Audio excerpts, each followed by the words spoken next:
भुजे सव्ये वेणुं शिरसि शिखिपीच्छं कटितटे दुकूलं नेत्रान्ते सहचरकटाक्षं विदधते सदा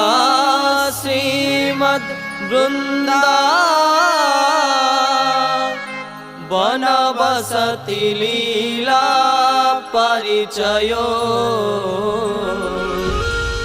जगन्नाथः स्वामी नयनपथगामी भवतु मे महाम्भोधे स्थिरे कनक